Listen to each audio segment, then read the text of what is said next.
बच्चों को दुआएं, बड़ों को सलाम। फिजा है मेरा नाम। Watching morning with Fiza 24 news पर। How are you everyone?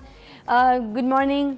I hope आज भी आपका दिन बहुत अच्छा गुजरे, हमारे साथ गुजरे, और शुरुआत ही हमारे साथ होती है तो मैं कहूँगी कि फिर सारा दिन अच्छा गुजरेगा ही।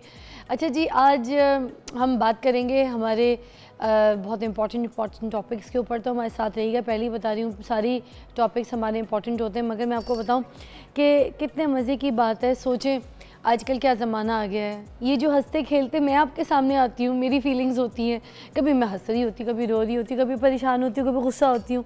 ये सारे जो एक्सप्रेशंस मेरे यहाँ पर होते हैं, आप सिर्फ ये सोचें कि मेरी जगह यहाँ पर हो सकता है कभी कोई रोबोट खड़ी हो और बिल्कुल रोबोट टाइप एंकर हो और आपको यहाँ बता रही हो, हाँ जी, आपसे बातें कर रही हो, सब कुछ हो, आपको समझा रही हो, या कॉल्स रिसीव कर रही हो, ना हिल जुल रही हो, ना मुस्कुरा रही हो।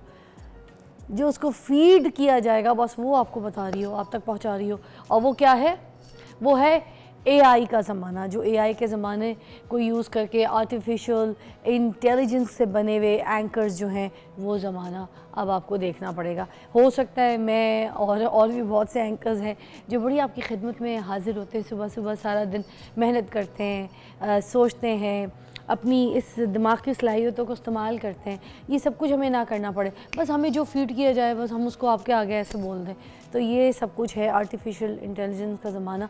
अब आप देखें ना, वो एक गाना क्या नाम है, बड़ा वायरल चल रहा था, है तो ये एनिमल मूवी का, जो कि रणबीर कपूर के ऊपर पिक्चराइज़ हुआ था और नए बड़े टैलेंटेड लड़के ने गाया, बड़ा वायरल चल रहा था। मगर क्या हुआ कि एआई का ज़माना है ना, तो इसको रफ़ी साहब की आवाज़ में गवा कर, छोटी सी रील है, पूरा सॉन्ग नहीं गवाया, मगर उस छोटी सी रील को गवा कर और उनसे भी अच्छे एक्सप्रेशंस, उनसे भी अच्छे सुर, उनसे भी अच्छी लय में जो है उनको गवा दिया। मगर सेम वॉइस यूज़ किसकी की?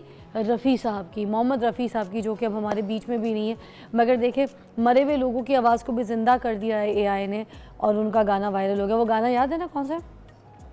पागल पागल है, याद आ गया वो वाला। अब मैं पूरा नहीं गा सकती क्योंकि पाकिस्तानी कंटेंट नहीं है वो, मगर अब आपको समझ आ गई हो। तो इस तरह बहुत सारी चीज़ें जो है वो इस्तेमाल की जा रही हैं एआई से। मगर मैं एक बात बताऊं, मालूमात में इजाफा हो रहा है, टाइम टेकिंग जो है वो वाला सिस्टम ख़त्म हो गया, ऐसे ऐसे कोई काम हो रहा है, रिसर्च बहुत जल्दी आपको मिल जाती है, and anywhere you want to go, आपने फ़ौरन उधर से जो कुछ भी पता करना होता है डाटा निकाल दे।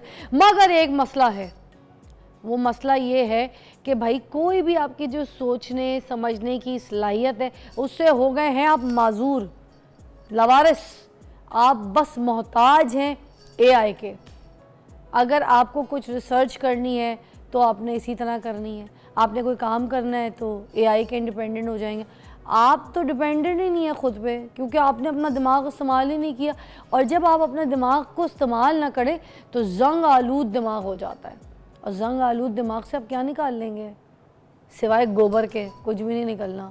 खैर, मैं आपको बताऊं एआई से हम क्या क्या फ़ायदा ले सकते हैं अपनी ज़िंदगियों में, और हम अपनी लाइफस्टाइल, अपनी एक्टिविटीज़ और अपने काम, अपने करियर को कैसे आगे लेके जा सकते हैं, और इससे क्या हम कमज़ोर हो रहे हैं या फ़ायदा उठा रहे हैं। इन सारी चीज़ों पे बात करने के लिए हमने बड़ी ज़बरदस्त पर्सनालिटी जिनको दावत दी है यहाँ पे। इरफान मलिक साहब हैं, डेटा साइंटिस्ट और ब्लॉकचेन एक्सपर्ट, तो हमारे साथ मौजूद हैं। अस्सलाम वालेकुम हबीब जी। वालेकुम अस्सलाम, I am good, thank you. चलिए जी, आज बड़े इंपॉर्टेंट टॉपिक पे आप बात करेंगे हमारे साथ। आप लोग कॉल्स भी कर सकते हैं अगर आपको कोई बात समझ ना आए और आप जानना चाहते हैं कि भाई एआई का ज़माना चल रहा है मगर हमें एआई की समझ कुछ नहीं है, तो उसको हम अपनी ज़िंदगी में, अपनी काम में, अपने करियर में कैसे शामिल करके पैसा कमा सकते हैं। तो why don't you call and ask, simple. ये मेहमान भी आपके लिए बुलाए। मुझे ये बताइएगा सर कि मसनूई ज़हानत जो आर्टिफिशियल इंटेलिजेंस है हमारे सोचने की सलाहियत को कैसे मुतासर कर रही है, प्लीज़ एक्सप्लेन। देखें, अभी आप कह रही थी कि हमारी सोचने की सलाहियत मफलूज होने की तरफ जा रही है। हम यूँ नहीं सोचते कि आर्टिफिशियल इंटेलिजेंस को बनाया भी तो हमने और सोच के बनाया है। एज ए डेटा साइंटिस्ट और एआई एक्सपर्ट मैं जो चीज़ देखता हूँ, हमारी सलाहियतें एक्चुअली बढ़ेंगी तब अगर हम इस्तेमाल करेंगे। मैं आपको एग्जांपल देता हूँ। देखें, अगर आप वर्कआउट नहीं करते, जिम में जाके अच्छी डाइट नहीं लेते हो, ना डाइट इस्तेमाल करते हो, ना जिम के इक्विपमेंट इस्तेमाल करते हो, तो आप फिज़िकली ग्रो नहीं करते, फिट नहीं रह सकते, मुश्किल होता है। सिमिलरली आप अपने ब्रेन को जाके एआई एक टूल है, आप उसको इस्तेमाल नहीं करते, आप उसको इस्तेमाल करके अपने लिए कुछ क्रिएट नहीं करते और उसको समझते नहीं हो, तो वाकई आपका दिमाग जंगलूद हो सकता है, वो जो आप कह रही थी वो भर सकता है उसके अंदर। बट लेकिन अगर आप एआई की बेसिक्स को समझ के अपनी ज़िंदगियों में ले आते हैं तो आपकी क्रिएटिविटी बहुत ऊपर चली जाएगी। क्यों? क्योंकि आज से चंद साल पहले जो काम मुमकिन ही नहीं थे अब वो मुमकिन हो गए हैं। अब जब मुमकिनात बढ़ गई हैं, अपॉर्चुनिटीज़ बढ़ गई हैं, तो इसका मतलब है आप ज़्यादा सोच सकते हैं। सिर्फ फ़र्क इतना है, पहले जो काम आप मैनुअली कर रहे थे अब वो ऑटोमेटेड है। लास्ट एग्जांपल देता हूँ, आप किसी भी चीज़ पे कोई आर्टिकल लिखने जा रहे हो या कोई प्रेजेंटेशन बना रहे हो या इस शो का सेगमेंट लिख रहे हो, तो आपके दिमाग में पूरा आइडिया होता है, लेकिन उसको पेपर पे उतारने में टाइम लगता है ना। ऐसे है। अगर आप वही आइडिया वॉइस टू टेक्स्ट करके जीपीटी को बता दें तो वो 2 सेकंड के अंदर आपको स्क्रिप्ट बना के दे देगा। तो इसका मतलब है क्रिएटिविटी आपकी थी, लेकिन वो जो आपने मोनोटनस काम बैठ के लिखने का, टाइपिंग का, करेक्शन का करना था 2 घंटे, वो नहीं किया आपने। पर उससे नहीं लगता कि वो सब कुछ करने से हमारे स्किल्स जो है वो बढ़ते, हम किसी प्रैक्टिस में आते हैं, हम कुछ मज़ीद क्रिएटिव करते हैं, इंडिपेंडेंट नहीं रहते। जो सवाल एज इट इज़ हमें चाहिए उसको वो बना के स्क्रिप्ट हमें वो अपने हिसाब से जो है ना दे देता है, सब जगहों का डाटा इकट्ठा करके। बट जो हमारे स्किल्स हैं, जो हमारी सोचने की सलाहियत है, जिससे हमें नई चीज़ कुछ क्रिएट करनी है, उससे हम माजूर हो जाते हैं। बहुत सारे स्किल, आप बहुत सारे काम थ्रू आउट द डे ऐसे करती हैं जो स्किल नहीं होते, बस ज़रूरत होते हैं काम करने की। ठीक है, फॉर एग्जांपल आप कुछ साल पहले मैनुअल गाड़ियां ड्राइव करते थे, ठीक है, आज ऑटोमेटिक गाड़ियां हैं। कितना फ़र्क पड़ा आपके स्किल पे? स्किल पे फ़र्क, बहुत से जो मोनोटनस काम है जिससे इंसान का स्किल डेवलप नहीं हो रहा होता वो एआई ने रिप्लेस कर लिए हैं, और जो स्किल्ड काम है वो अभी भी आप ही कर रहे हो। आप एंकर यहाँ बैठ के आप सारा काम कर रहे हैं ना, आपकी जो वीडियो एडिटिंग होगी, जो कैमरा कैप्चरिंग होगी, जो स्क्रिप्टिंग होगी, जो लाइटिंग होगी, वो एआई ले लेगा। लेकिन आप यहाँ बैठ के अपनी जो कोर क्रिएटिविटी है वो इस्तेमाल कर रही हैं। अगर एक डॉक्टर है वो 10 पेशेंट देखता है विदाउट एआई, लेकिन वो क्या करता है, वो एक राइटिंग करता है, ट्रांसक्रिप्शन प्रिस्क्रिप्शन लिखता है, बहुत कुछ करता है, नोट्स लेता है, उस पे उसका 70, 50, 60% टाइम जाता है। वो एआई कहता है यार ये मोनोटनस काम मुझे दे दो, तुम 10 की बजाय 30 पेशेंट देखो, तो उसकी क्रिएटिविटी 3 गुना ऊपर चली गई। लेकिन मोनोटनस काम एआई ने ले लिए। यही हमें नहीं, एआई आपके क्रिएटिव काम नहीं ले रहा, एआई आपके मोनोटनस काम ले रहा है, जिससे आपको कोई फ़ायदा नहीं होता, स्किल डेवलप नहीं होता। आप 4 घंटे में जो प्रेजेंटेशन बनाते हो एआई 4 मिनट में बना के दे सकता है। अब आप एज एन एंकर अगर 4 घंटे पीपीटी पे प्रेजेंटेशन बनाने पे लगा रही हैं तो वो स्किल नहीं है, actually you are wasting your time. एक दफ़ा तो आपने सीख लिया, लेकिन जब बार बार कर रही हैं you are wasting your time. तो एआई आपको प्रोडक्टिव कर देता है, और यही चीज़ आप इंटरनेशनल मार्केट में जाके बेच के you can make so much for the family. अच्छा, क्या एआई के इस्तेमाल से हमारी जो क्रिटिकल थिंकिंग है उसमें कमी आती है? Not at all. देखें, यूँ हम डिस्कस करते हैं कि क्रिटिकल थिंकिंग जो है वो डेवलप कैसे होती है। क्रिटिकल थिंकिंग डेवलप होती है इंफॉर्मेशन से, नॉलेज से, पढ़ने से। एआई ने किया क्या है, चैट जीपीटी ने क्या किया है, उस इंफॉर्मेशन की एक्सेस आप तक आसान बना दी है।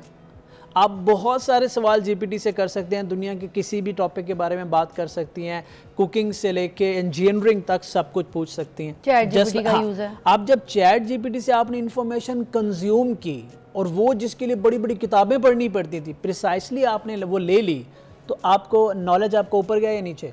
आपका नॉलेज बढ़ा। जब आपका नॉलेज बढ़ा तो आपकी क्रिटिकल थिंकिंग वहाँ से डेवलप होना शुरू होती है ना। अच्छा, तो अब एआई ने नॉलेज की जो एक्सेसिबिलिटी है वो तेज़ कर दी है, आसान कर दिया। हम क्या करते हैं, हम एआई को वो भी इस्तेमाल नहीं करते। अगर नहीं करेंगे इस्तेमाल तो एक्चुअली क्रिटिकल थिंकिंग नीचे जाएगी फिर। अच्छा, ये जो आने वाला टाइम है तो इसमें ये जो डॉक्टर्स हैं, इंजीनियर्स हैं, उनका भी टाइम ख़त्म हो जाएगा क्या एआई के ज़माने से? नॉट एट ऑल, किसी का टाइम ख़त्म नहीं होगा।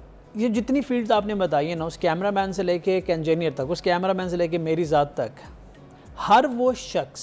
अच्छा, मैं आपको एक छोटी सी बात बताती हूँ, बड़े मज़े की बात है। पिछले दिनों ना एक रिसर्च हुई है, ठीक है, और कुछ पेशेंट्स थे, कुछ एज जो थी उनकी वो 70 के करीब थी, 70 लोग भी थे टोटल ऑलमोस्ट कोई, ठीक है ना, और मुख्तलिफ एजेस के, मैंने आपको बताया, कुछ ना कुछ कोई ना कोई बीमारियाँ चल रही थी उनको। कोई एवरेज 3-4 साल से वो लोग डॉक्टर्स के पास भी जा रहे थे अपने इलाज के लिए, और वो सिर्फ पाकिस्तान में नहीं थे बल्कि डेवलप्ड कंट्रीज़ जो हैं वहाँ पर रिहाइश पजीर थे। इवेंचुअली हुआ ये कि उन्होंने आकर ChatGPT में अपनी सारी रिपोर्ट्स एंटर किया, ठीक है। उसके बाद ये हुआ कि उसने बताया कि आपको ये बीमारी है जो डॉक्टर्स नहीं बता सके रिपोर्ट्स देख के। बड़ी इंटरेस्टिंग बात आपको बता रही हूँ। तो आप ये देखें कि AI जो है ना वो हमारे कहाँ कहाँ काम आ रहा है, किधर किधर काम आ रहा है। आपको इससे भी, इस पे भी मैं कहूँगी आप ज़रा नज़र डालें। मैं आपको इससे भी इंटरेस्टिंग बात बताऊँ, मैं आप ही के शो में बता रहा, अभी तक मैंने अनाउंसमेंट उसकी शुरू नहीं की। हम किसी न किसी कैपेसिटी में हर इंसान हेल्थ केयर के साथ कनेक्टेड है, और अभी आपने हेल्थ केयर का एक बेनिफिट बताया। अभी आपने देखा कि चाइना में बैठ के किसी दूसरी स्टेट के अंदर एक डॉक्टर ने पूरी सर्जरी कर दी प्रॉपर, और डॉक्टर वहाँ फिज़िकली मौजूद नहीं था। अगर आप AI की बेसिक्स को हम समझते हैं और AI से आइडियाज़ कंसीव करते हैं, हमारे मुल्क में इस वक्त ऐसी ऑर्गेनाइजेशन और ऐसे इनिशिएटिव्स लिए जा रहे हैं। फॉर एग्जांपल AIBN की तरफ से एक ऐसा इनिशिएटिव लिया जा रहा है कि आप अपने आइडियाज़ को कतर लेके जाएं। कतर वांट्स के पाकिस्तानी के जो AI के आइडियाज़ हैं, हेल्थ केयर के जो आइडियाज़ हैं, हमारे पास लेके we are ready to fund it. अब ये इतनी मैसिव अपॉर्चुनिटी है, ये उन लोगों के लिए है इस पे हम मजीद और बात करेंगे। छोटी सी ब्रेक दरकार है इरफान साहब, फिर हम इस पे और डिस्कस करेंगे कि ये सारी चीज़ें जो हैं अब हमें किस तरफ लेकर जा रही है और हमने इससे कैसे फ़ायदा हासिल करना है। कॉल भी रिसीव कर सकते हैं ये जी ब्रेक के बाद।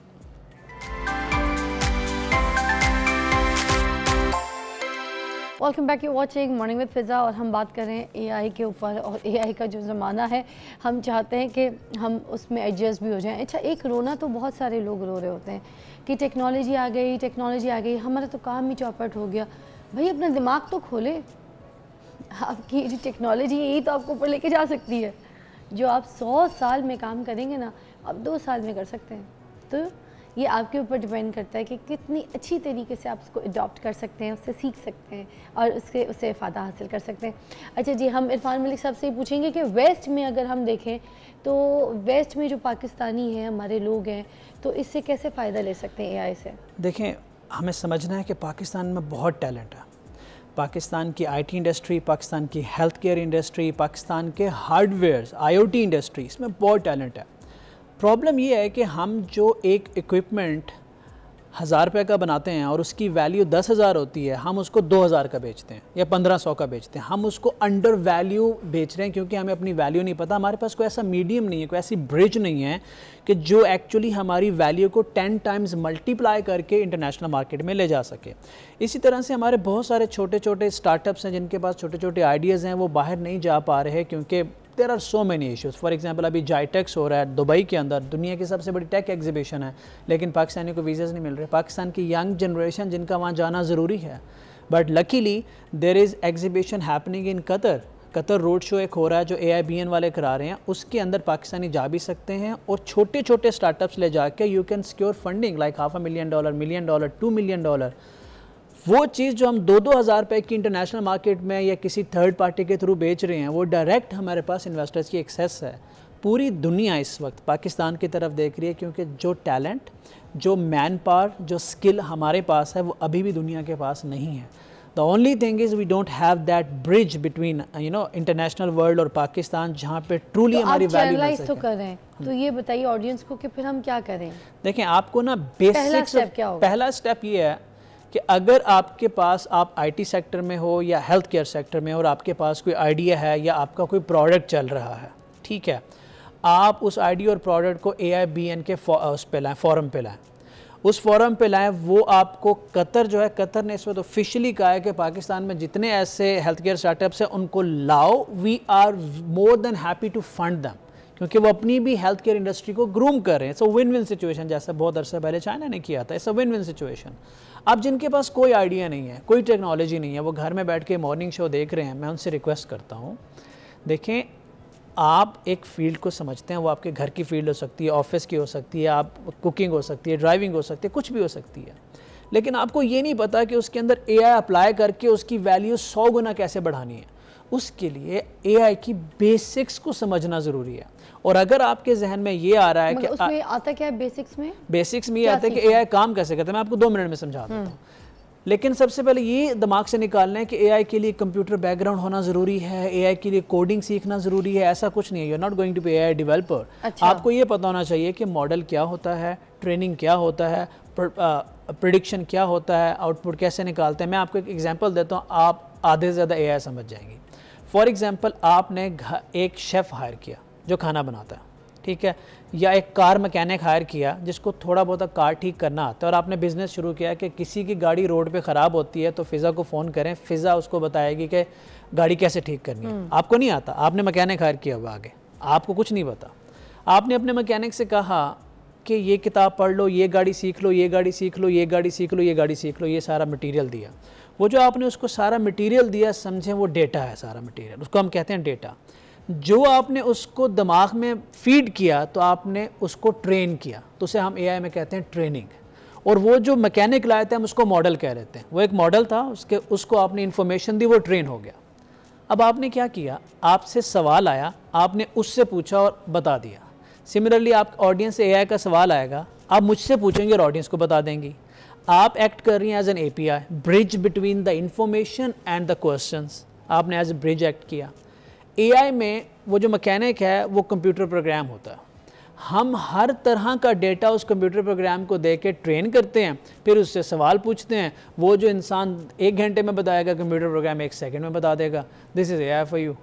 अच्छा, इसमें मॉडल भी आ गया, ट्रेनिंग भी आ गया, आउटपुट भी आ गया, सब कुछ आ गया, एपीआईज भी आ गई। एक इंसान हूँ सपोज, या कोई मेरी बहन ऐसी जो घर बैठी है, वो एआई से कैसे फ़ायदा हासिल कर सकती है? उसके लिए एआई कैसे कारआमद हो सकता है? वेरी वेरी बेसिक एआई के बारे में पढ़ लें। मैं आपको वही बता रहा हूँ। जैसे हमने यूट्यूब पे फ्री ऑफ कॉस्ट लेक्चर डाले हुए हैं फॉर नॉन टेक्निकल लोग, वो जाके उसको पढ़ेंगे तो समझेंगे 2-4 घंटे में उनको समझ आ जाएगी क्या होती क्या है।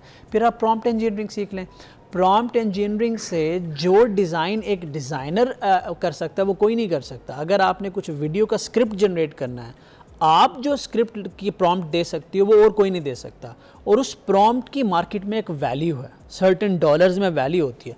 4-5-6 लाइनें लिखनी होती हैं, उसको मार्केट में जाके डालना होता है, उसकी एक वैल्यू होती है। आप डिज़ाइनिंग एआई से कर सकते हैं, वीडियो एडिटिंग एआई से कर सकते हैं, वीडियो क्रिएशन एआई से कर सकते हैं, प्रॉम्प्ट राइटिंग कर सकते हैं, कंटेंट जनरेशन कर सकते हैं, ब्लॉग्स एआई से लिख सकते हैं।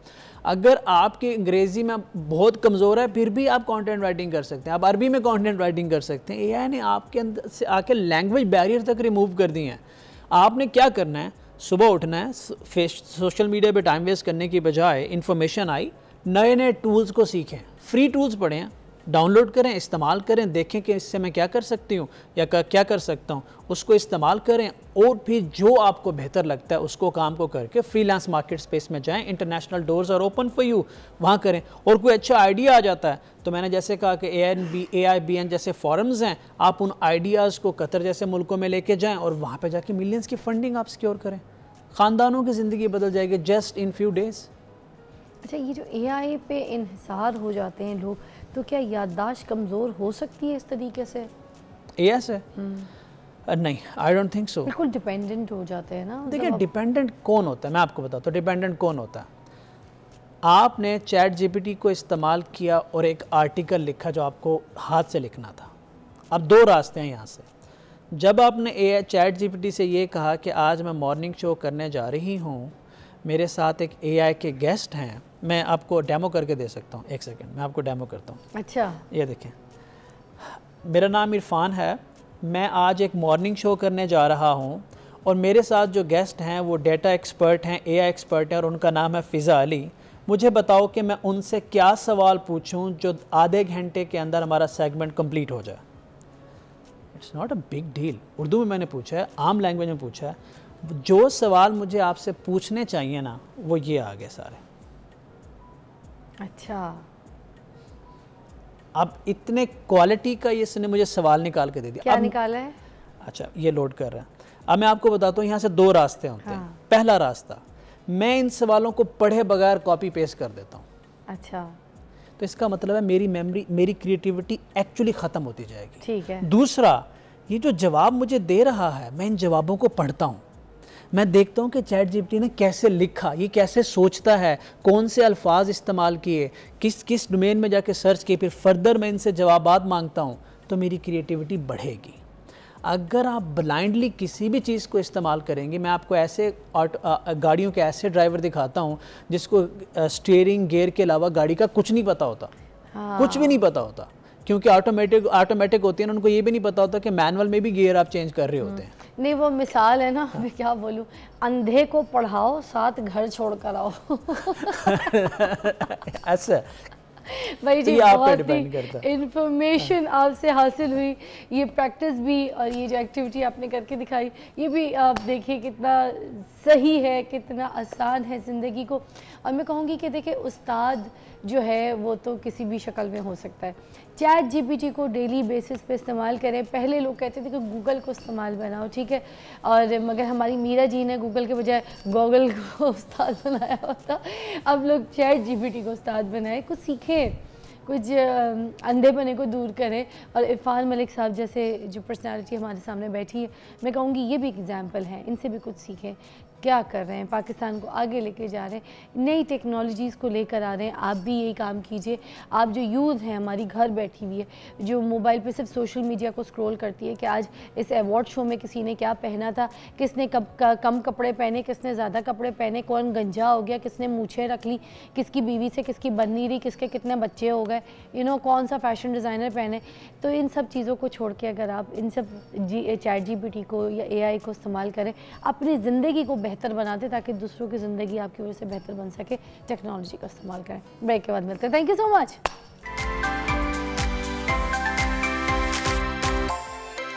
Welcome back, you watching morning with Fiza. और मेरे साथ इतनी ज़बरदस्त गेस्ट है, मगर उस गेस्ट से पहले मैं एक बहुत इंपॉर्टेंट बात आपसे करना चाहूँगी, फिर हम जो है ना टॉपिक की तरफ आएंगे। अच्छा, मेरा ये पीछे से टॉक बैक बंद कीजिएगा बिकॉज मैं बात नहीं कर पा रही। Thank you so much. अच्छा, तो बात ये है कि हम हमेशा क्या बात करते हैं, हम बात करते हैं कि औरतों पे तशद्दुद किया जा रहा है बहुत ज़्यादा।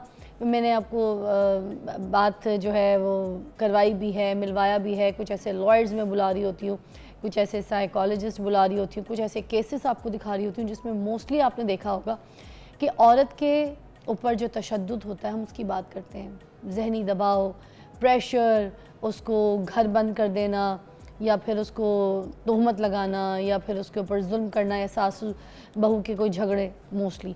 बट कभी भी मैंने अपने शो पे अभी तक जो है वो बात नहीं की, बल्कि मैंने कहीं सुनी भी नहीं है कि जो मर्द हैं, मर्द हजरात जो मेरे भाई हैं, उनको भी जो है ना फ़िज़िकल टॉर्चर दिया जाता है, साइकोलॉजिकल टॉर्चर दिया जाता है। और देने वाला कौन है? उनके घर की औरत। जी हाँ, घर की औरत उनको ऐसा टॉर्चर देती है, मेंटल टॉर्चर, कि वो किसी काम के नहीं रहते, ना बाहर काम करने के, ना पैसे कमाने के, ना अपनी ज़िंदगी चलाने के। यार मर्द की भी तो सेहत है, उसको भी तो दिमाग लगाए, उसने वो दिमाग लगा के तो बाहर कितना पैसा कमा के तो फिर ला के अपने घर वालों को पालना है। बिकॉज़ मर्द जो है उसको अल्लाह ताला ने बनाया, वो गिवर है, ठीक है, प्रोवाइडर है। तो वो प्रोवाइडर जब बाहर सही तरीके से जाएगा, दिमागी हालत ठीक होगी, तो ही तो पैसा कमा के लाएगा, तो ही तो कुछ बनेगा, तो ही तो ख्वाहिशें पूरी करेगा, सबको फीड करेगा। मगर हम अपने घर के मर्द की ख्याल नहीं करते, हम अपनी मर्द की बस बजा के रखते हैं, हर वक्त उसको जहनी इतना टॉर्चर करके रखते हैं।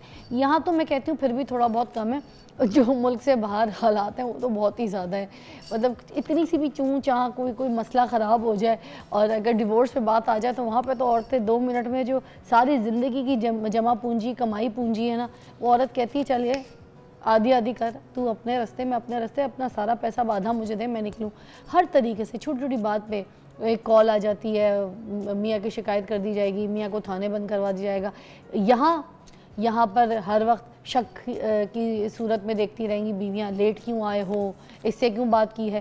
भाई मेरी एक बात सुने छोटी सी, जब हम स्कूल कॉलेजेस में होते हैं, लड़का लड़की को अगर एजुकेशन हासिल कर रहे हैं, साथ पढ़ रहे होते हैं, ठीक है, मॉडर्न दौर में रहते हैं, काम करते हैं, ऑफिस जाते हैं, बैंकर्स होती हैं, और उसके अलावा कोई और जॉब आप कर रहे हैं, वहाँ पर कोई स्टेट एजेंट्स होते हैं, वहाँ पे लड़के लड़कियाँ साथ जॉब कर रहे हैं। थोड़ा आप तरीके से काम करें, इसमें कोई बुराई तो नहीं है, ज़रूरी नहीं है कि हर औरत बुरी है, हर मर्द बुरा है। तो अगर आप ऐसे काम करें, घर वाले आप पे शक करें, आपकी बीवी आपको बोले कि किसी बैंकर के साथ बैठे क्यों थे, उससे बात क्यों की, इसका फ़ोन क्यों आया, ये सहेली ने क्यों फ़ोन कर दिया, पुरानी कॉलेज की सहेली से क्यों बात कर रहे हो, उसको ब्लॉक करो, ये सब, ये प्लीज़ इन चीज़ों से निकल जाए। मैं आपको एक बहुत अच्छी और समझदारी वाली एक मिसाल देती हूँ। औरत के साथ अगर मर्द सिंसियर है तो वो अपनी पसंदीदा औरत के अलावा किसी औरत के पास नहीं जाएगा। मर्द जो होता है ना, उसको एक वक्त में एक ही औरत पसंद आती है, चाहे किसी भी सूरत में हो। अगर उसके दिल को भा गई तो 5-6 क्या 50 औरतें भी खड़ी होंगी ना, उसको नहीं लुभाएगा। ठीक है, हमारे पास बहुत अच्छी पर्सनालिटी हैं, बड़ी वायरल हैं।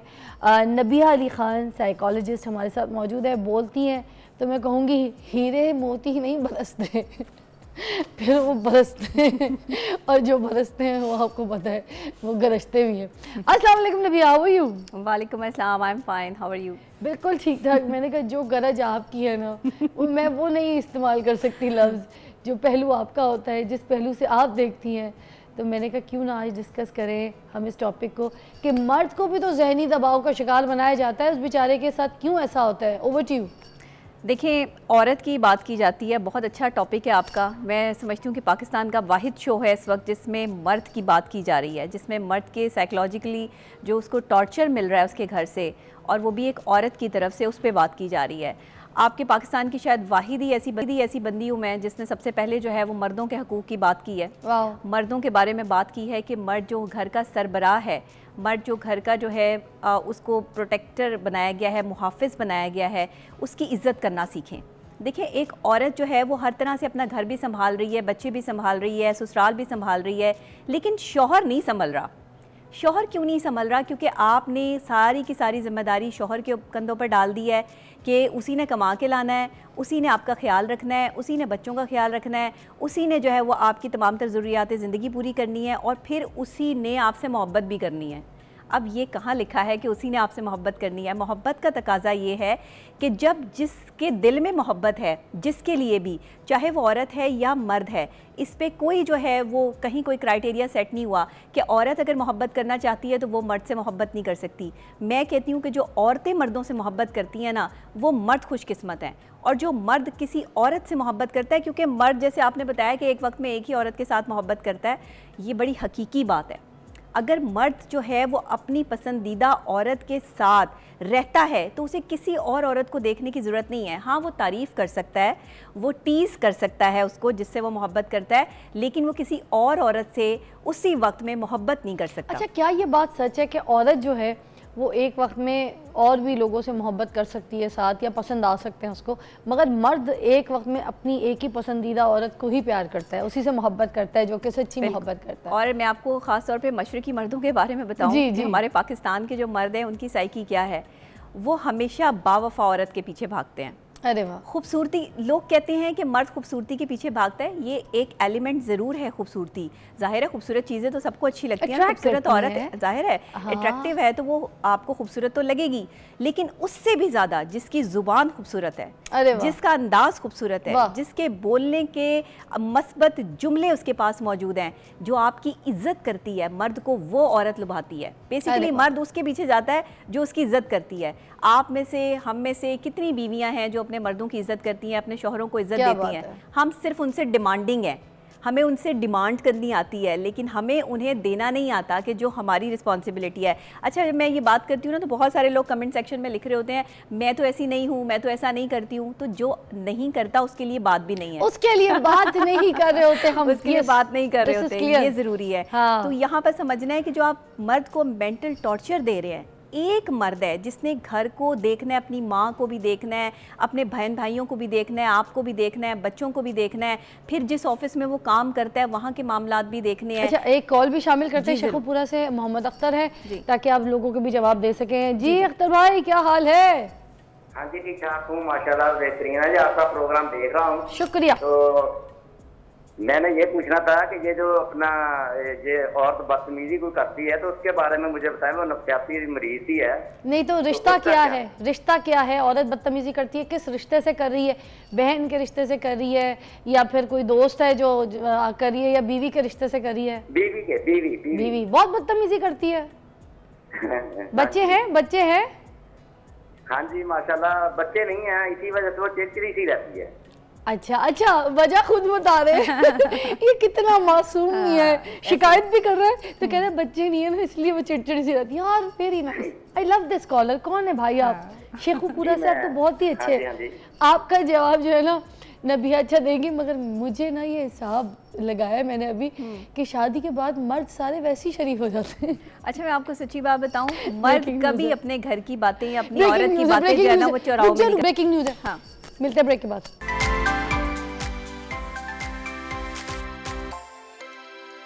Welcome back, you watching morning with Fiza. और आज हम बात कर रहे हैं मर्द के ऊपर जो जहनी दबाव, जहनी तशद्दुद उसको किया जाता है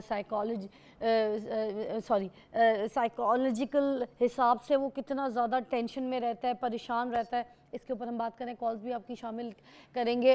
ये जो औरतें हैं मर्द के ऊपर क्या जुल्म करती हैं नबिया, प्लीज़ बताइए देखने वालों को कि ऐसा क्या सिचुएशन पैदा हो जाती है। देखिए मर्द को मुख्तलिफ तरह से जो है वो जहनी टॉर्चर दिया जाता है। जैसे सबसे पहले उस पर ये बोझ डाला जाता है कि घर की जो जिम्मेदारी है, जो पैसा है, जो इन्वेस्टमेंट है, ज़ाहिर है कि वो सारी मर्द की होती है।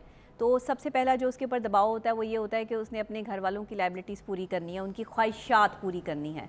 बेसिकली ख्वाहिशात कहाँ से जन्म ले रही हैं एक औरत की, कि जब वो अपनी दूसरी सहेली को जो है वो देख रही है कि उसका शौहर बहुत अमीर है और वो उसकी सारी जो है वो ज़रूरियात ज़िंदगी पूरी कर रहा है और उसका शौहर नहीं कर पा रहा, अगर उसकी जो है वो इतनी जॉब नहीं है या इतना उसके पास पैसा नहीं है, तो उसको इस बात पे बार बार मेंटली टॉर्चर मिलता रहेगा। दूसरी ख़ास बात, उसे टाइम ना होने की वजह से या वो टाइम ना देने की वजह से मेंटली टॉर्चर का शिकार होता रहेगा कि अगर वो अपने काम में बहुत ज़्यादा बिजी है तो उसको ताने सुनने पड़ेंगे औरत की तरफ से कि तुम मुझे वक्त नहीं देते, मैं जब से तुम्हारे घर में आई हूँ मुझे एक दिन सुकून का नहीं मिला। अच्छा ये पॉसिबल नहीं है, लेकिन ख़वातीन ऐसे जुमले बोलती हैं, अब गुस्से में बोलती हैं या जहरियत में बोलती हैं या फ़ौरन से बोल जाती हैं। क्या बात है, इसकी जो है वो ये एक साइकी इन प्रोसेस है, इस पर मेरी रिसर्च जारी है कि ऐसे क्यों बोलती हैं। बहरहाल मुझे लगता है कि उन्हें मान बहुत होता है इसलिए बोल देती हैं। लेकिन जो मर्द आपकी बातों की वजह से, बेसिकली बिहेवियर है आपका, अच्छा या बुरा रवैया दूसरे शख्स की मेंटल हेल्थ पे बहुत गहरे असरात मुरतब करता है। और वो ख़वातीन जो अपने शौहरों की बहुत लाडलियाँ होती हैं या शुरू में शादी के कुछ दिनों में जो है वो उनको बहुत इज़्ज़त मिली होती है, बहुत प्यार मिला होता है, वो अपने शौहर के साथ इतने कंफर्ट जोन में आ जाती हैं कि फिर वो इज़्ज़त वाला जो एलिमेंट होता है ना वो ख़त्म होता जाता है और एक इंसान दूसरे को जो है वो अपनी जागीर समझ के उस पर जो है वो तनकीदी वार भी चल रहे होते हैं, उस पर जो है वो सारी मेंटली उसको टॉर्चर भी चल रहा होता है। ये वजूहात होती हैं जिसकी बिना पर एक मर्द जो है ना वो घर से उकताना शुरू कर देता है। देखिए हर वक्त की चिक जो है ना वो मर्द बर्दाश्त नहीं करता। मर्द को वो औरत पसंद है जो मुस्कुराती है, जो हंस के उसका इस्तकबाल करती है, जो उसके लिए अच्छा खाना पका रही है, उसके लिए उसका ध्यान कर रही है, उसके लिए हर चीज़ प्रोवाइड कर रही है। जो औरत नहीं कर रही मर्द उससे सेटिस्फाइड नहीं है। अब जो औरतें कर रही हैं अगर फिर भी मर्द उनसे सेटिस्फाइड नहीं है तो फिर ये मर्दों की साइकोलॉजिकल प्रॉब्लम है। फिर ये उनको देखना होगा कि उनमें कौन सी ऐसी इलनेस है जिसकी वजह से वो एक अच्छी खासी औरत के भी करने के बावजूद भी उसके नहीं बन पा रहे। लेकिन मर्द जो है ना, अब आप देखें अभी एक कॉलर थे जब ब्रेक पे पहले तो उन्होंने कितने उससे कहा कि वो शायद अकेली रहती है या बच्चा नहीं है तो ज़्यादा जो है वो घबराहट में जो है वो मेरे से लड़ती है या बदतमीज़ी करती है। अब आप ये देखें कि एक मर्द अपने घर की औरत की बात ऐसे नहीं कर सकता, उसके अंदर हिम्मत ही नहीं है। लेकिन दूसरी तरफ एक औरत को देख लें कि वो शौहर ज़रा सा कुछ गलत करेगा फ़ौरन से कॉल जो है वो चली जाएगी, अब कभी अम्मी को, कभी दोस्त को, कभी रिश्तेदारों को कि जी मेरे शौहर ऐसे करते हैं, वो इस तरह करते हैं। 4 बंदों में बैठ के भी बात करेंगी। ये नहीं करना। आप इस तरीके से अपने शौहर की बेइज्जती 4 बंदों में बैठ के करेंगी, वो मेंटली टॉर्चर में आ जाएगा। और दूसरे मर्दों को मैं ये कहूँगी, शौहरों को ख़ास तौर पे, कि बीवियों को इज़्ज़त उतनी दें जितनी वो डिज़र्व करती हैं। एक औरत की इज़्ज़त इस्लाम ने क्लियर कर दी है, मुकाम क्लियर कर दिया है कि बीवी है तो बीवी को इज़्ज़त मिलनी चाहिए, आपके दरमियान में इज़्ज़त होनी चाहिए। लेकिन जब आप एक्स्ट्रा किसी को फेवर्स देते हैं, बात कर रही है ना, हाँ, कि भाव ना कराए, ज़्यादा भाव ना कराएं। ज़्यादा अगर आप ओवर हो जाएंगे किसी भी चीज़ में, कोई चीज़ ओवरफ्लो कर जाएगी तो वो फिर बाहर ही गिरेगी। दैट इज कॉल्ड भाव। कि आप ज़्यादा भाव करा रहे हैं इसलिए वो आगे से आपके साथ बदतमीजी वही औरत करेगी जिसको आपने सर चढ़ाया होगा। इसके अलावा बदतमीजी वो औरत नहीं कर सकती कभी भी जिसको आपने थोड़ा सा जो है वो अपने लिमिट्स में रखा होगा।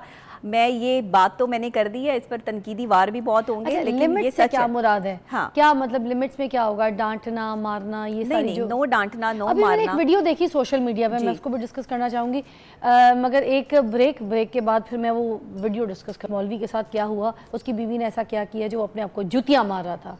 ब्रेक के बाद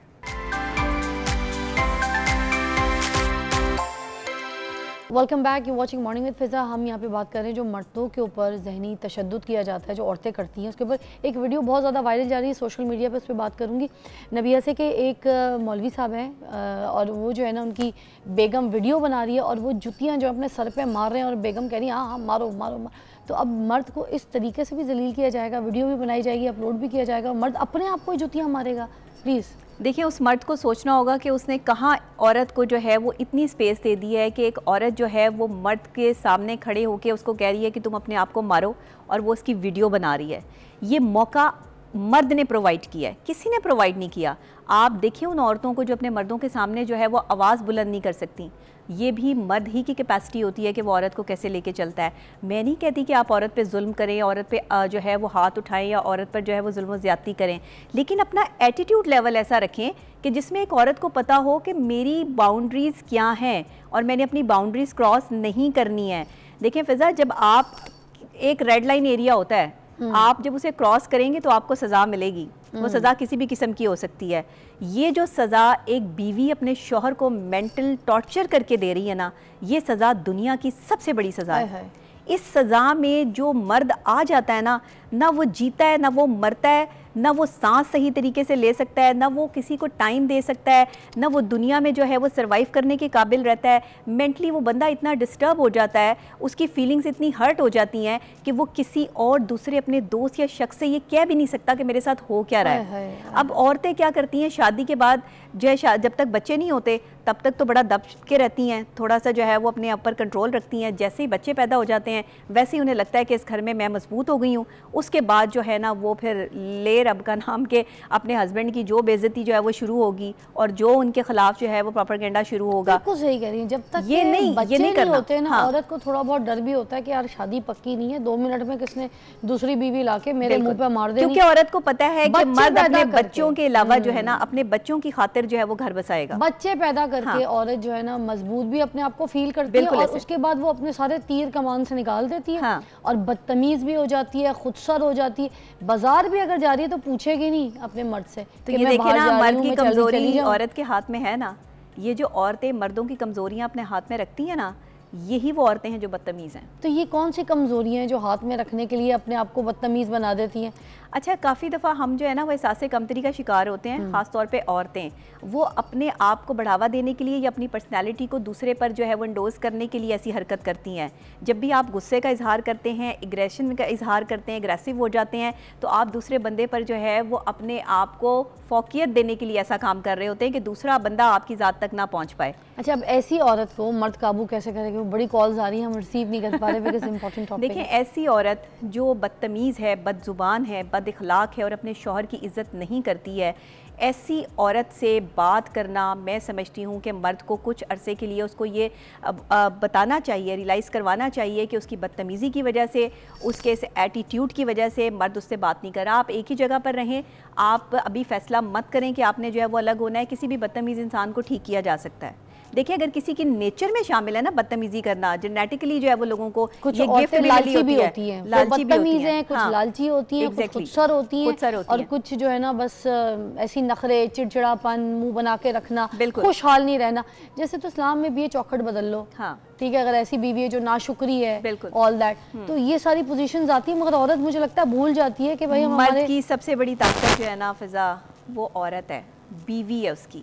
मर्द की सबसे बड़ी कमज़ोरी उसकी बीवी है। अगर उसकी बीवी अच्छी नहीं है ना, तो आप उस मर्द को देखें, मर्द 30 साल के बाद जो है अगर उसकी शादी हो जाती है वो बूढ़ा होना शुरू हो जाता है, उसकी पर्सनैलिटी चेंज हो जाती है, वो जल्दी जो है वो उसकी स्किन जो है वो ढलना शुरू हो जाती है। क्यों? क्योंकि आपने उसका ख्याल ही नहीं किया।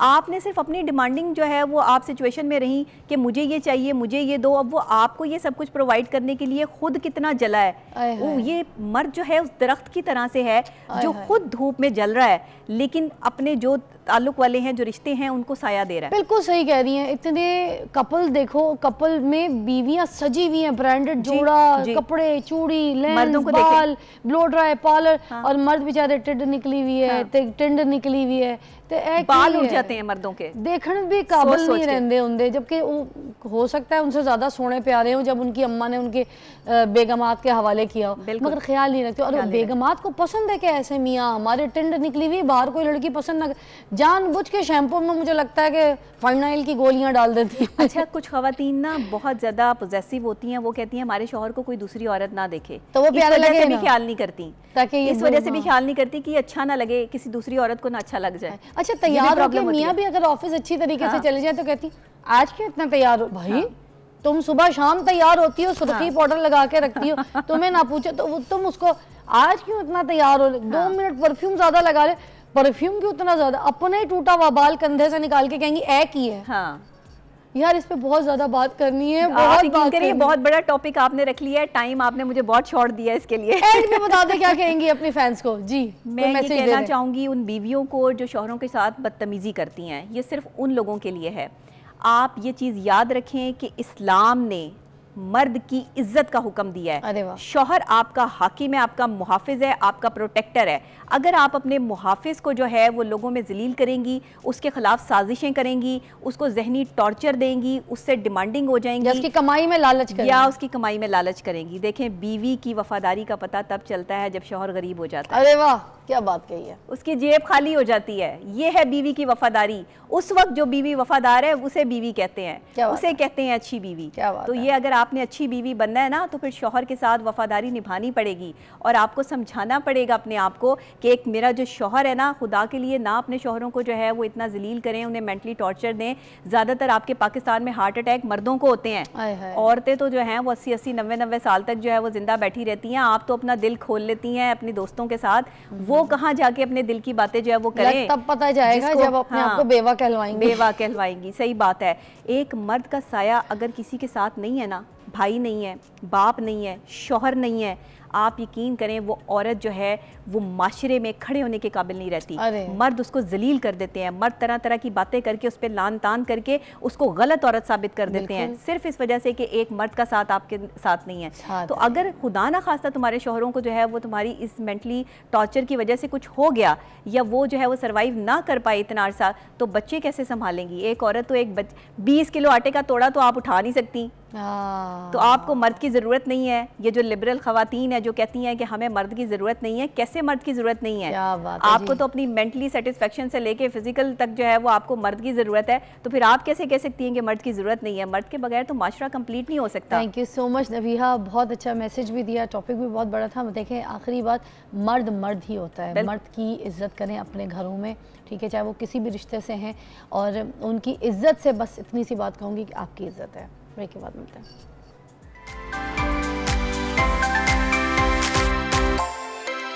सर्दियाँ जो भी आने वाली हैं, ये निकालना इतना मुश्किल हो जाता है जिन जिन को घुटनों का पेन है, अजाब हो जाती है ज़िंदगी। इसलिए सेगमेंट रखा है ताकि आप पहले से एहतियात कर लें और जो प्रिकॉशंस हैं वो इस्तेमाल करें। और जिस तरीके से भी आज हमारे जो यहाँ पे प्रोफेशनल डॉक्टर हैं वो आपको बताएंगे कि घुटनों के दर्द के लिए ऑपरेशन कराना सही है कि नहीं है। लोग तो नहीं कराते हैं, मगर हम ये सारे सवालों के जवाब लेंगे। महंगा भी तो क्योंकि बहुत है ना, तो लोग डरते हैं कि भाई इतना महंगा लगा दिए, पैसे सब कुछ कर दिया, वो ठीक होगा कि नहीं। आज हम ये बात करेंगे कि ऑपरेशन के बगैर जो है वो घुटना ठीक हो सकता है नहीं। आपकी कॉल्स भी शामिल करेंगे, जिन जिनको घुटनों का मसला है वो आप कॉल कर सकते हैं। हमारे पास मौजूद है प्रोफेसर डॉक्टर शहजाद भट्टी साहब, जो कि पेन मैनेजमेंट स्पेशलिस्ट हैं, हमारे प्रोग्राम में आते रहते हैं। Is one of the very very fine specialist person. तो मैं आज हमारे जो है शो पे हमने इनको मधु किया, क्योंकि हमारी जो पूरी टीम है ना वो भी इन्हीं के पास जाती है अपने घुटने के दर्द निकलवाने के लिए। अस्सलाम वालेकुम। जी वालेकुम सलाम। कैसी तबीयत है? जी बिल्कुल। लास्ट टाइम मैं अमेरिका जा रही थी, ट्रैवल करी थी, क्योंकि इतनी लंबी फ़्लाइट थी, तो मैंने आपसे जो मेडिसिन ली आपने मुझे बताई, मुझे बहुत रिलीफ रहा, आराम रही। तो मैंने इसलिए भी लोगों को बताया कि आप सही डॉक्टर हैं, मेरी पूरी टीम आपके पास जाती है, आपकी बात बताई भी, लोग उस पर अमल करेंगे, ठीक है। अच्छा डॉक्टर साहब, मुझे बताइएगा सबसे पहले कि ये घुटने का दर्द होता क्या, इसकी वजूहात क्या होती हैं? अच्छा, घुटने का दर्द जितना हम सोचते हैं ना उससे बहुत ज़्यादा है। बहुत सारे लोग जो हैं जो घुटने के दर्द के बारे में उनको दर्द शुरू होती है तो वो बताते नहीं, या उनको पता भी नहीं चलता कि एग्जैक्ट किस जगह पे दर्द है। तो घुटनों की दर्द की बहुत सारी किस्में, जो सबसे ज़्यादा कॉमन पेन है 2 तरह की हैं। एक एज के साथ होती है जिसको ऑस्टियोआर्थराइटिस कहते हैं, यानी जब एज थोड़ी बढ़ जाती है, घुटनों के दरमियान स्पेस कम हो जाती है, जिससे घुटने आपस में टकराना शुरू कर देते हैं। और उसकी निशानी ये होगी कि जब वो बेंड करेंगे तो उसमें से कड़ की आवाज़ें आएंगी। ये एक मेन कॉज है बुज़ुर्गों में। जो यंग लोग हैं आप जैसे, उनमें घुटनों की कॉज अक्सर पाँव मुड़ जाता है, जो स्पोर्ट्स करते हैं जिसमें ख़ासतौर पर ट्विस्टिंग मूवमेंट्स हैं, जैसे हॉकी है, स्क्वॉश है, बैडमिंटन है, जिसमें लोग घुटने ट्विस्ट करते हैं, ख़ासतौर पर फुटबॉल में, तो वो इंजरीज़ होती हैं। फिर लोगों को जिम में इंजरीज़ होती हैं घुटनों में बहुत ज़्यादा, जब आप बग़ैर वार्म अप के वो एक्सरसाइज शुरू कर देते हैं, अभी घुटने प्रिपेयर नहीं होते। और ये बात याद रखिएगा कि घुटना जो है पूरे बॉडी में सबसे ज़्यादा कॉम्प्लेक्स जॉइंट है। अच्छा, इतना कुछ ये अल्लाह ने बनाया है क्योंकि सारी जिस्म का बोझ ही इसके ऊपर जाता है, लिहाजा इसमें दर्द बड़ा आसान है, लेकिन उसको मैनेज करना चाहिए। तो ये टाइप्स क्या क्या होते हैं घुटनों के दर्द के, जो टाइप्स होते हैं वो क्या क्या होते हैं, इसको आप अपनी ज़बान में क्या कहते हैं? जी, उसमें मैंने बताया ना, एक तो ऑस्टियोआर्थराइटिस की वजह से पेन होती है, दूसरा इंजरी की वजह से पेन होती है। ओके, टेक्निकली तो बहुत सारी टाइप्स हैं, लेकिन जो हमारे पास ज़्यादा पेशेंट्स आते हैं इन्हीं 2 मसलों के साथ आते हैं। अच्छा, ये जो घुटनों की सर्जरी है, लोग मोस्टली ये कराते नहीं है, लोग बहुत डरते हैं इसके हिसाब से और इसके लिए प्रिपेयर भी नहीं होते। तो इसके अलावा और कौन सी ऐसी ट्रीटमेंट है जो वो करें तो घुटनों के दर्द से उनको निजात मिल जाए? देखिए, अब नए बहुत सारे ट्रीटमेंट्स आ गए हैं। सर्जरी में तो ज़ाहिर है पहले एनेस्थीसिया भी इन्वॉल्व है, उसकी अपनी कॉम्प्लिकेशंस हो सकती हैं। फिर सर्जरी में आप एक जॉइंट को जो बाहर से ला के उसके अंदर फिट कर देते हैं। Surgery should be the last option. जब सब कुछ ख़त्म हो जाए तो फिर सर्जरी की बारी आनी चाहिए। अच्छा, फिर ख़ास तौर पे वो लोग जो ओवर वेट हैं, जिनका वज़न बहुत ज़्यादा है, उनको बाज़ औक़ात सर्जरी सूट भी नहीं करती, क्योंकि वज़न कम होता नहीं है, वो फिर उस तरह से वो रिस्पॉन्स आता नहीं। अब लेटेस्ट ट्रीटमेंट जो है ना घुटने को एक नहीं है। पहले लोग समझते थे जी स्टीरॉयड लगा लिया तो घुटना ठीक हो गया, इसके अलावा कोई इलाज नहीं है। अब बहुत एक चेन ऑफ ट्रीटमेंट्स हैं जो लेटेस्ट हैं। अब हम जैसे मैं सबको बताता होता हूँ कि हम सबसे पहले इसके अंदर हम घुटनों का अल्ट्रासाउंड करते हैं। अल्ट्रासाउंड करके हम ये देखते हैं कि घुटने के अंदर कोई मसल डैमेज तो नहीं है, घुटने में पानी तो नहीं है, घुटने के अंदर कोई लिगामेंट जो है वो डैमेज तो नहीं है। उसके ऊपर फिर हम एक इंसुलिन वाली नीडल लेके, जैसे सपोज एक बंदे को घुटने की सिर्फ अंदर वाली साइड पे पेन है, तो सारे घुटने में टीका लगाने की क्या ज़रूरत है? अच्छा, तो हम उस जगह को पिन पॉइंट कर देते हैं अल्ट्रासाउंड से, उसके ऊपर हम एक ओजोन होती है वो लगा देते हैं इंसुलिन वाली नीडल से। ना होने के बराबर पेन होती है, साइड इफेक्ट कोई नहीं, नुकसान कोई नहीं, और उससे बहुत लोग ठीक हो जाते हैं। दैट इज ये कब तक काम करती है? ये जब तक वो जो अगर एक चीज़ जो डैमेज है वही हील हो गई तो फिर नुकसान क्या, फिर तो जब तक वो ठीक रहेगी वो चलती रहेगी। अच्छा, और देखें ना, आपने स्टीरॉयड नहीं लगाया, आपने एंटीबायोटिक नहीं लगाई, आपने कोई डीप इनसाइड इंजेक्शन नहीं लगाया, ज़रा सा आपने ट्रीटमेंट किया तो वो ठीक होगी। ये पहला ट्रीटमेंट है, ठीक है। इसके बाद भी बहुत कुछ मौजूद है। अच्छा, मसलन उसके बाद हम ये कर सकते हैं कि हम ब्लड निकालते हैं पेशेंट का थोड़ा सा, उसकी एक PRP होती है वो बनाते हैं, प्लेटेड रिच प्लाज्मा बनाते हैं, उसको साथ हम ओजोन मिक्स करके वो घुटने के अंदर लगा देते हैं। जैसे सर की PRP होती है उस तरह जैसे घुटने सर की PRP होती है, लेकिन इसका थोड़ा सा तरीका मुख्तलिफ है। ये थोड़ी सी और तरीके से प्रिपेयर की जाती है। वो घुटने के अंदर ख़ास तरीके से हम एक इमेज में इंजेक्ट कर देते हैं। अच्छा, वो क्या करती है, घुटने के अंदर के जो सारे मसल्स अगर ओवरऑल डैमेज है तो उसको ठीक करना शुरू कर देगी। अगेन ये नेचुरल ट्रीटमेंट है, बाहर से तो कोई चीज़ दी नहीं, पेशेंट का अपना ब्लड लिया, उसी को प्रिपेयर किया, उसी को लगा दिया। इसमें थोड़ा सा टाइम लगता है, लेकिन घुटना अंदर से नेचुरल शुरू हो जाती है। सर, ये कोई लेटेस्ट टेक्निक अगर आई है तो वो भी डिस्कस कीजिए, कोई ऐसी घुटनों के दर्द के लिए लेटेस्ट ट्रीटमेंट टेक्निक जो आप लोग अभी इस्तेमाल करें, या फिर पाकिस्तान में नहीं आई, प्लीज़ डिस्कस। नहीं, पाकिस्तान में है। अच्छा, इसके बाद हम जो लेटेस्ट ट्रीटमेंट हम आजकल कर रहे हैं उसको हम एक्सोसोम्स कहते हैं, EXOSOMES। What is this? Exosomes होते हैं कि ये एक स्टेम सेल्स, एक नाम सुना होगा हम बहुत सारे लोगों ने, ये उससे एक अगली किस्म है।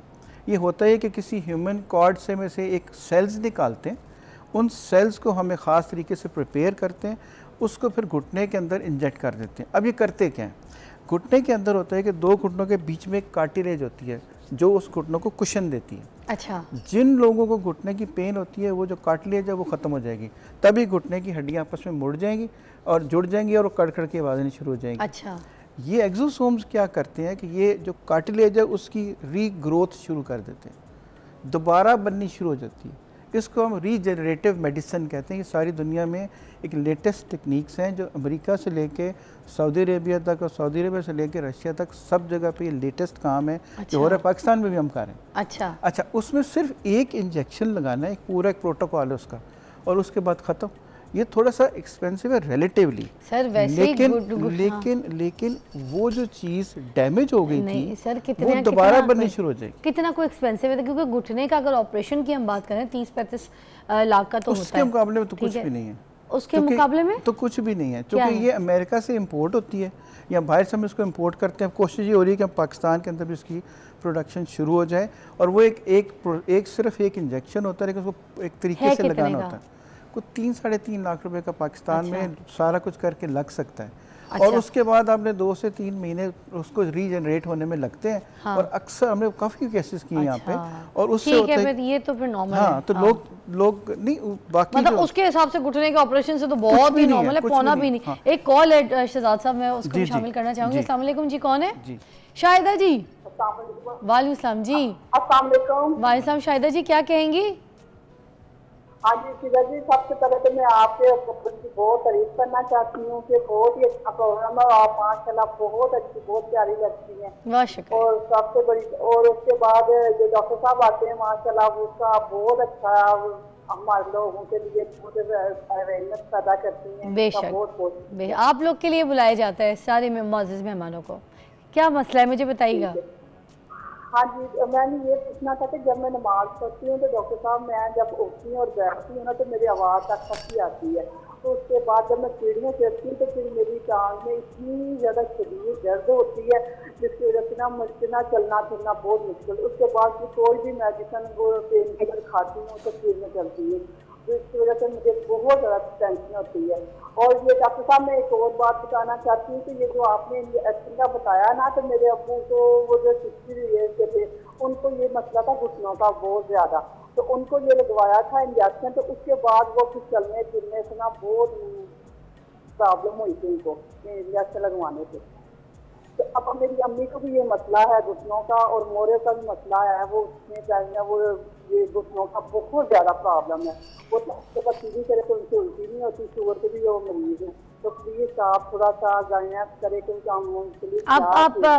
अब सुनिएगा, मैं समझ गई आपके प्रॉब्लम को, डॉक्टर साहब भी समझ गए। अभी आप सुनिए, देखें आपको कितना अच्छा हल बताते हैं। जी डॉक्टर साहब, क्या ट्रीटमेंट होनी चाहिए? मेरी बहन की और उनकी अम्मी का भी मसला चल रहा है, और नमाज के टाइम पे तो काफ़ी कड़ाके भी उनके घुटने में। अच्छा, इसमें एक चीज़ याद रखें कि जो बहन ने बताया ना इंजेक्शन के बारे में, ये स्टीरॉइड्स की बात कर रही है, मुझे लगता यही है।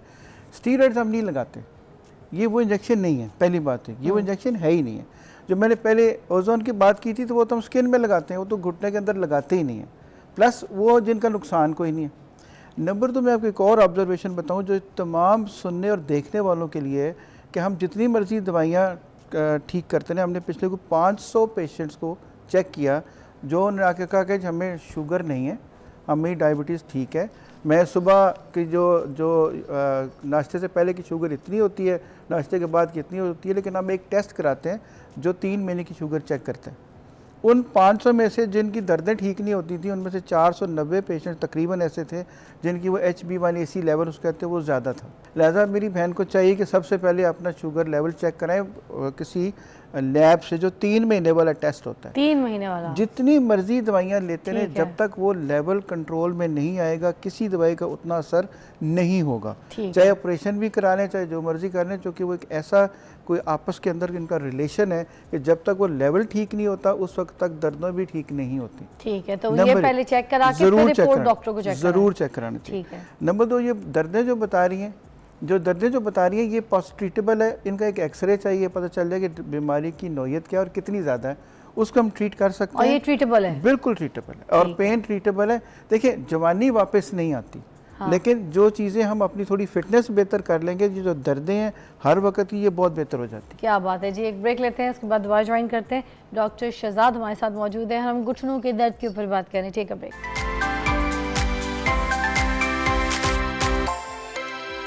Welcome back, you watching morning with Fiza. और नाज़रीन, हम बात कर रहे हैं घुटनों के दर्द के लिए क्या मुफीद है। अच्छा, हम डॉक्टर शहजाद से ये भी पूछना चाहेंगे कि जो ऑपरेशन लोग करवा लेते हैं, घुटना लगवा लेते हैं, ठीक है, और घुटना तो इस तरीके से लगता है ना डॉक्टर साहब कि एक बार लगा लिया तो उस वक्त कन्फर्म नहीं होता, ऑपरेशन के बाद पता चलता है कि अल्लाह तवक्कल ये घुटना चलना भी नहीं चलना, मतलब जब लगाया उस वक्त नहीं पता चलना, बंदे के होश आने के बाद, उसकी खड़े होने के बाद उसकी पोजीशन का पता चलना है कि भाई ये इस काबिल है कि हिल रहा है या नहीं। अच्छा, और ये भी चांसेस होते हैं ना कि कब चलना रुक जाए, है ना, और ये कितने टाइम तक घुटना चलेगा अगर चल भी गया तो ये क्या सिचुएशंस हैं, ज़रा देखने वालों को बताएं। इसके लिए करना क्या चाहिए, लगवाना चाहिए घुटना या नहीं? देखिए, ये जो घुटने की सर्जरी सबसे आखिरी रिजॉर्ट है, कुछ ना बचे तो फिर घुटने की सर्जरी होनी चाहिए, क्योंकि हर सर्जरी की अपनी कॉम्प्लिकेशंस हैं, बाज़ों का मजबूरी बन जाती है। ऐसे हम ज़्यादातर उन लोगों की बात करते हैं जो सर्जरी करवा नहीं सकते, मसलन करवाना नहीं चाहते, एनेस्थीसिया की कॉम्प्लिकेशन है, एज बहुत ज़्यादा है, किसी वजह से वो नहीं करवा सकते। अब हमने लास्ट बात की जी कि अगर कोई दर्दें ठीक नहीं हो रही, हमने सब कुछ कर लिया फिर भी दर्द ठीक नहीं हुई, हमने सारे ट्रीटमेंट्स कर लिए फिर भी दर्द ठीक नहीं हो रही, एज बहुत ज़्यादा है, तो हमें आखिर में क्या करते हैं कि एक रेडियो फ्रीक्वेंसी एब्लेशन हम लफ्ज़ इस्तेमाल करते हैं। हम घुटने के इर्द गिर्द कुछ ऐसे प्रोसीजर करते हैं जिससे वो घुटने की जो नर्व्स होती हैं वो ब्लॉक हो जाती हैं, दर्द का एहसास ख़त्म हो जाता है, उसमें भी सर्जरी की ज़रूरत नहीं पड़ती, बंदा चलता रहता है लेकिन उसको दर्द नहीं होती, क्योंकि हम उसका एहसास ख़त्म कर देते हैं। उसको रेडियो फ्रीक्वेंसी एब्लेशन कहते हैं, ये भी एक लेटेस्ट ट्रीटमेंट है। अब वो जो दर्द बिल्कुल रिलीफ हो जाता है, दर्द का एहसास ही खत्म हो जाएगा तो दर्द नहीं होगा। तो वो कितने टाइम तक रहता है? वो मुस्तकिल भी हो सकता है, हम उसको मुस्तकिल बंद कर सकते हैं। अच्छा, हाँ, वो मुस्तकिल हो सकता है कि अंदर तो जब ऐसी नर्व्स होती हैं जी जिनको आप ब्लॉक कर देते जी हैं? जी उनको नर्व्स को हम बाज़ बर्न भी कर सकते हैं, ताकि वो जो अगर बाकी मानदा उनकी ज़िंदगी अगर वो सर्जरी नहीं करा सकते तो उनको दर्द नहीं होगी, क्योंकि दर्द का एहसास ख़त्म हो जाएगा। अच्छा, दूसरी उसका कोई साइड इफेक्ट भी तो होता होगा डॉक्टर साहब कि दर्द तभी होती है ना जब कोई अंदर जख्म हो, कोई चोट हो या कोई तकलीफ हो या कोई चीज़ आपस में ऐसे टकरा रही हो। टकराने तो सब कुछ कर लिया अगर और दर्द ख़त्म नहीं हो रही तो फिर कुछ तो करना है ताकि ज़िंदगी की क्वालिटी ऑफ लाइफ तो बेहतर हो। मगर वो मजीद अंदर कोई चीज़ घुटना डैमेज तो नहीं करेगी? यही तो चीज़ों के खौफ आते हैं। जितना डैमेज होना होता है वो हो चुका होता है। अच्छा। ये लास्ट रिजॉर्ट बता रहा हूँ। अच्छा, दूसरी बात आपने पूछी, बड़ा अच्छा सवाल पूछा कि जिन लोगों के घुटने की सर्जरी हो गई और उनको आराम नहीं आया तो उनका क्या करें। और ऐसे बहुत सारे लोग आते हैं जो घुटने की सर्जरी करा चुके हैं और उसके बावजूद या आराम नहीं आया या कुछ अरसे बाद दोबारा दर्द शुरू हो गई। तो उनका जो भी प्रोसीजर्स मैंने आपको बताए हैं उनमें से अक्सरियत इवन 2 की सर्जरी हो चुकी है, इसके बावजूद वो हो सकते हैं। हम उनका अल्ट्रासाउंड भी कर सकते हैं, उनमें ओजोन भी लगा सकते हैं और वो सेफ़ हैं। मगर डॉक्टर साहब ये सब तो करने के बाद हम घुटने की सर्जरी पे जाते हैं ना, मतलब सर्जरी तो एक लास्ट ऑप्शन होता है, पहले तो हम सारी ट्रीटमेंट करने के बाद फिर जाएंगे ना। उस हिसाब से मुझे बताइएगा कि ये फिर अब ये सारा कुछ होने के बाद अगर घुटने का ऑपरेशन हो गया, ठीक है, फिर फाइनल जो सिचुएशन आपने बताई कि भाई अब ऑपरेशन हो, उसके बाद भी अगर घुटना फेल हो गया फिर वही वाले प्रोसीजर्स दोबारा आगे भी चल सकते हैं? वो फिर हमें उनकी घुटने के और तो कुछ होना नहीं, तो हम पेन तो रिलीव करें ना। हमारा पेन मैनेजमेंट का काम यह है कि लोगों की क्वालिटी ऑफ लाइफ बेहतर होनी चाहिए।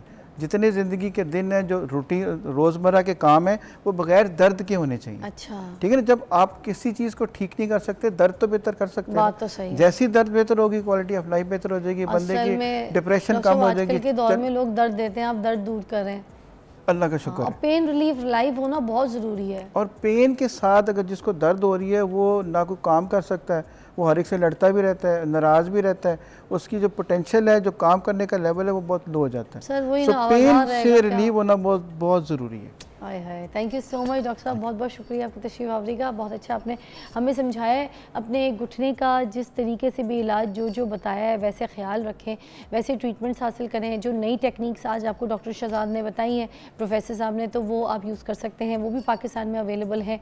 और दूसरा वो जो घुटना डलवाना है वो तो 30-35 लाख का है ना, महंगा है, मगर उसके अलावा वो जो बाकी चीज़ें हैं आपको बताई गई हैं, सर्जरी से पहले जो बाकी ट्रीटमेंट्स अगर वो ले लेते हैं वो थोड़ी सी सस्ती भी हैं, अवेलेबल भी है, और नई टेक्निक्स हैं वो भी इस्तेमाल कर लें।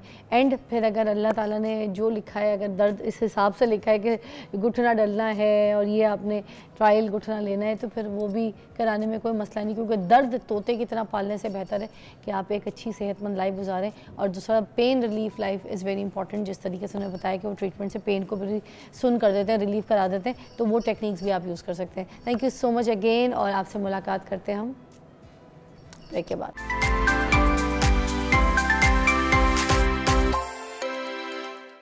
बाबू, विकी बाबू के नाम से जानते हैं? बाबू जी, बाबू जी, बाबू जी। फरमाइए, क्या कहना चाहती हैं आप? शब्बू को प्यार हो गया बाबू जी। अरे तुमको प्यार हो गया तो तुम्हारे प्यार व्यार से हमें क्या लगे? बाबू जी, अगर आप जल्दी ना आए ना, मेरे अब्बू जी मेरे किसी से शादी करा देंगे बाबू जी। क्या कहने? अरे लड़की, जितना तुम्हारा कद है और जितनी हाइट है तुम्हारी, तुम्हारे लिए दूल्हा भी मेरा ख्याल है ऑर्डर पर बनवाना पड़ेगा।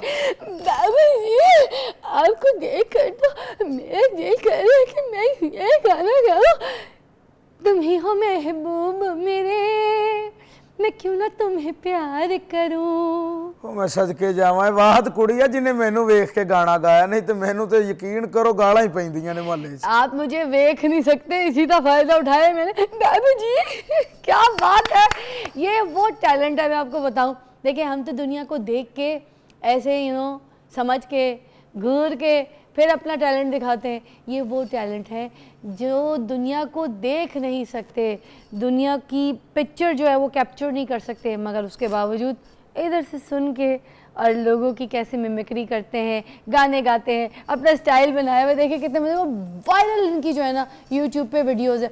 मुझे बताइए, शाहरुख खान भी बहुत अच्छा बनता है ना जी, तो कोई उनकी अगर कोई चीज़ जो बहुत आपको पसंद होगा हमें सुनाए, हम भेजेंगे शाहरुख खान साहब। फिजा जी, ज़िंदगी में मैं एक बात जानना चाहता हूँ। ज़िंदगी में मैं एक ही बात कहूँगा, मोहब्बत जो है अगर वो किसी को नहीं होती तो वो बंदा कामयाब नहीं होता, क्योंकि हर नाकामी के बाद कामयाबी मिलती है। अगर बंदा मोहब्बत में नाकाम होता है तो वो बाद में कामयाब होके विकी बाबू बनता है। अरे वाह, विकी बाबू बनता है। अच्छा, और विकी बाबू मुझे बताइए, पाकिस्तान में कौन कौन से ऐसे सेलिब्रिटीज़ हैं जिनकी आप और भी मिमिक्री करते हो या फिर एक्टिंग करते हो?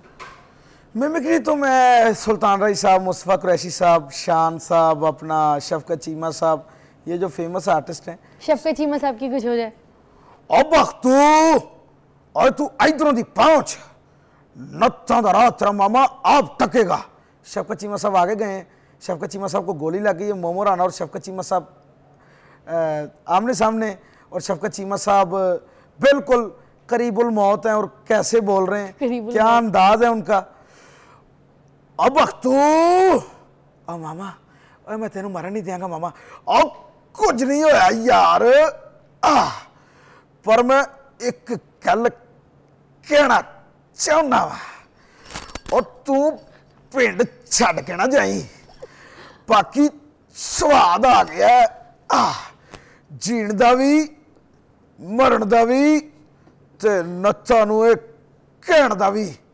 ओए असी कोई हत्थां च चूड़ियां ते नहीं ना पाइयां होइयां, चूड़ियां ते नहीं ना पाइयां होइयां मामा। मजे का था। अच्छा, और शान साहब की? बाबा,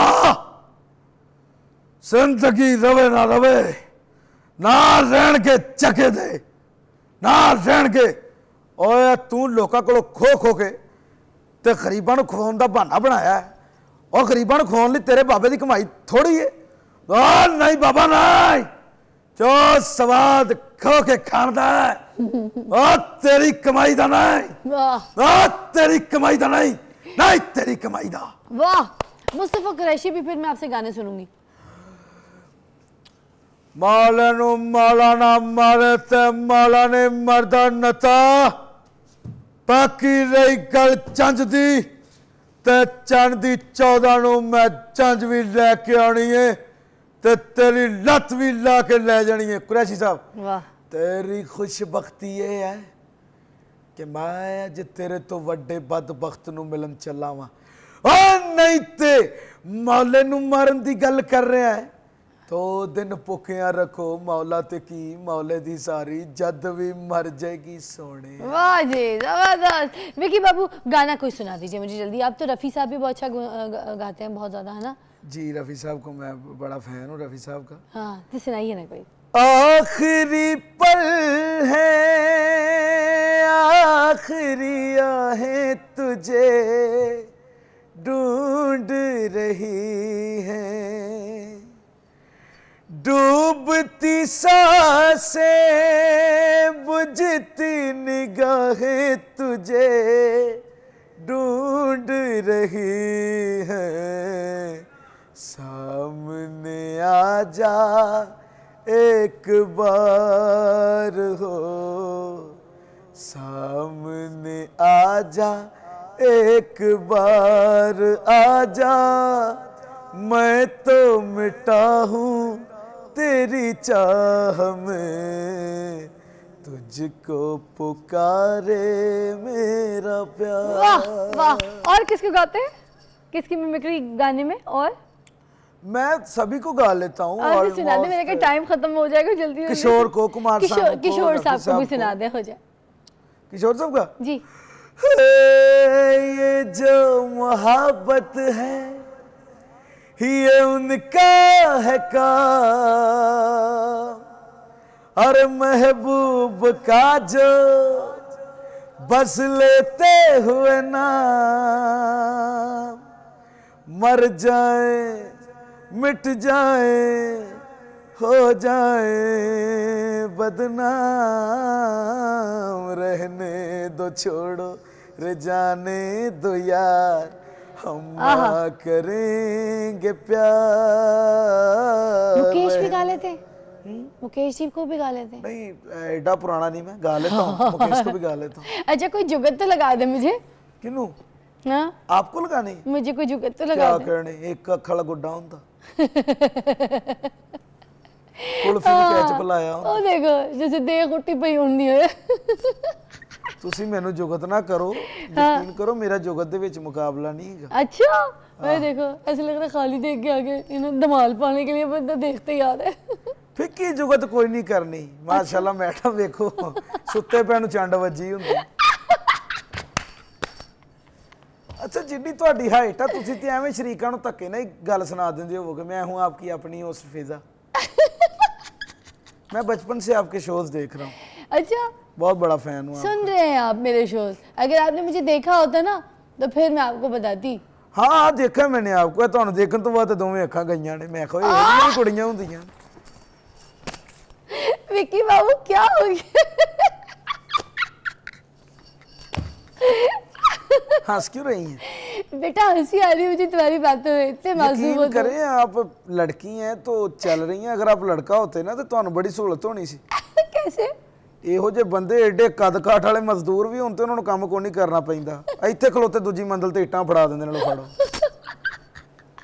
जबरदस्त। इतना कद काट है आपका, फरौन ना पाई वाली सी ਤੁਹਾਡੀ। यार बहुत आला यार, देखिए कितने प्यारे भाई है, कितना टैलेंट है। तो मैं आपको ये बता दूं, अगर आपके साथ कोई ऐसे जेन्युइन मसला है, अल्लाह ताला, मैं आपको एक बात बता दूं, कोई आपके पूरी जिस्म में से कोई भी एक चीज़ छीन लेना तो याद रखिए कोई दूसरी चीज़ आपको एक्स्ट्रा इतनी ज़्यादा दे देता है, इतनी ज़्यादा दे देता है कि फिर वो इस तरह से विक्की बाबू बन जाता है। ठीक है।